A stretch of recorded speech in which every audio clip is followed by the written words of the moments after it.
Musakaya, and welcome back to my channel. This is a first one, like a first. I don't even know what playlist it goes under, but yeah, ushushuman go rough good tent apa. But okay,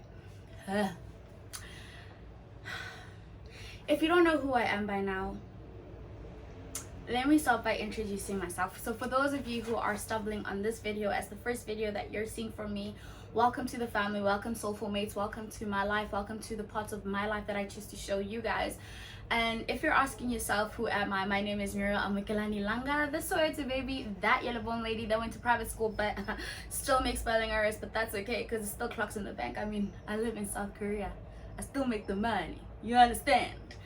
But yeah, today's topic or today's video, I was sitting, today's Sunday, it's Easter Sunday, so happy Easter to everyone. I don't know when I'm gonna release this, but happy Easter to everyone. Today I was sitting and I was supposed to be getting my life together, but I just did not feel like it. And a quote popped into my head. I'll put it up somewhere here. But the quote, if I'm not mistaken, is by Buddha.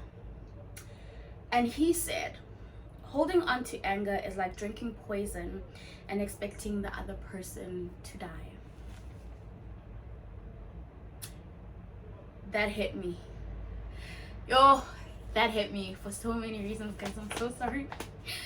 That hit me because, first and foremost, let me start off with saying that vulnerability is hard. Letting people in is hard. Letting people love you, especially after you've been hurt, is hard. Because you keep asking yourself, will they do me the way the previous person did? Will they hurt me? Will they take me for granted? Will they play with my heart? So being vulnerable and being open with people is one of the hardest things as a human being that we have to do, right?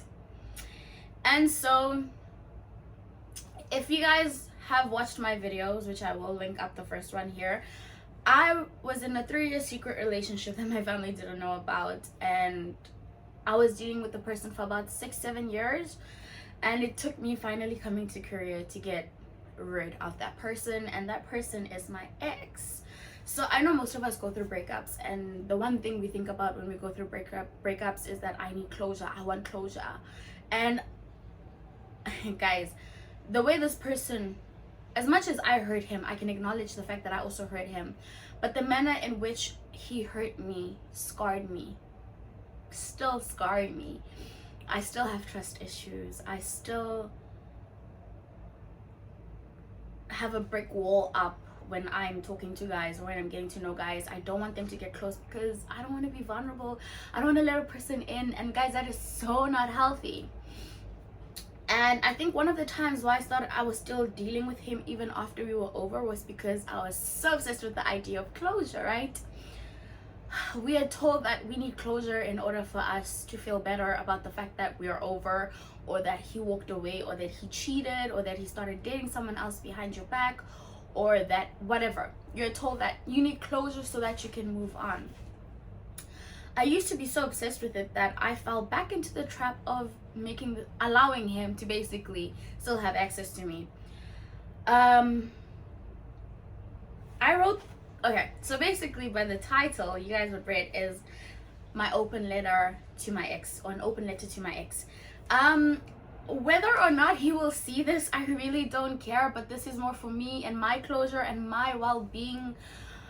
And that's why I am making the brave decision of actually putting this on the internet. It's gonna be up there forever. Mostly because it's a daily reminder to me that even though I was hurt, I survived. I made it. I was here. I was vulnerable. I let the wrong person in. He hurt me, but sorry guys, the window's open, it's hot in here. I was saying I let the wrong person in. He hurt me, but I'm starting to learn that not everyone you let in will hurt you. I'm starting to learn that not everyone that you let in will hurt you. You just have to take a leap of faith and give people the benefit of the doubt. And if they do happen to fuck you over, then that's on them. It's not on you. So yeah, this letter was written on the 5th of July 2020. So we've been over for about, we broke up in 2016, right? Yeah, 2016. It's 2021. So 16, 17, 16, 17, 17, 18, 18, 19, 19, 20, 20, 21. 5 years I've been single. 5 years I had allowed this guy to get into my head even though he was not physically here. 5 years I allowed the poison and the hurt to kill me and suffer alone because I was too angry. And this is my last way of just saying goodbye. Yeah. So if I laugh, if I cry, guys, please forgive me in advance. I'm already laughing. My open letter to my ex. I'm sorry.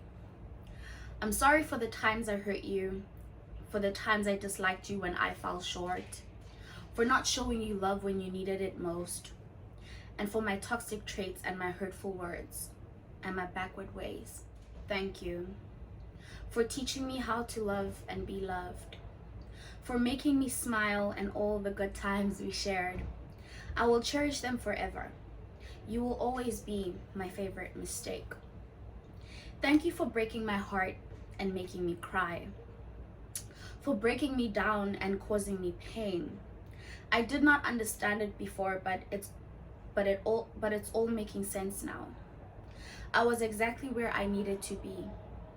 I was developing. I know it sounds crazy, but I forgive you. Even if you're not sorry. I know you're not sorry because your apologies were never from the heart, because I forced them out of you. You never genuinely apologized, but that is okay because I forgive you for breaking my heart and my trust, for making me feel I was not good enough, for doubting my worth when I was not the problem, but mostly for not loving me the way I deserved. I've let go. I've let go of all the anger and the hate because it only sets me back. I've let go of the idea that you and I are meant to be. I've let go of us. Goodbye, past love. Goodbye to memories of us laughing. Goodbye to our bond once shared. Goodbye to us as we will be no more. It's funny how when we started, we were pieces of a complete puzzle trying to come together and be one. But now, I take the last piece of our once was puzzle and use it to complete myself. I wish you nothing but love, happiness, and prosperity because you are definitely destined for greatness. I wish you well in everything that you do in life and the journey that life has set for you. I thank God for our paths crossing because without you, I would have never learned to start over again. I would have never learned how to build myself again. I would have never learned to have loved. Even though this is where our story ends, and even though we've shared pain, laughter, sadness, tears, and love,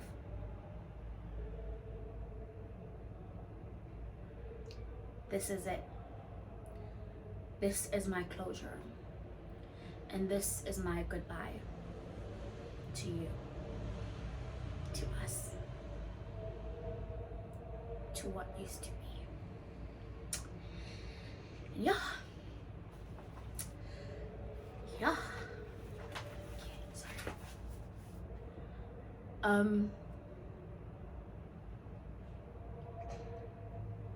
I think the most painful thing about this is loving someone who doesn't love you the way you want to be loved, but also realizing that, oh well, I only realized that just because a person doesn't love you the way you want to be loved doesn't mean they didn't love you at all. But yeah, Seoulfulmates, that is what I have for you today. Final thoughts or final words is, just because a person doesn't love you the way you want to be loved doesn't mean it's not love. Just because you guys break up and end things doesn't mean you need closure. If you guys are toxic for one another, let the man go, let the girl go, let it all go. Delete the number, delete them on the apps, just let it go. Because I wish I knew long ago that what is for me will stay in my life and what is destined for me will come my way. But some things are just not meant to stay, some things are seasonal. But I'm very grateful for the lessons and the teachings that I learned in this once relationship. Even though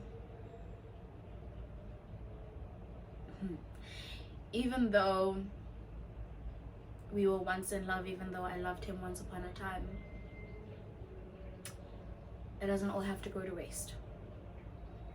So yeah, guys, thank you for listening to me mumble and rumble and express my heart. And yeah, I hope you guys had a blessed Easter. I hope you guys will have a good Easter Monday. I love you guys. Bye, Soulfulmates.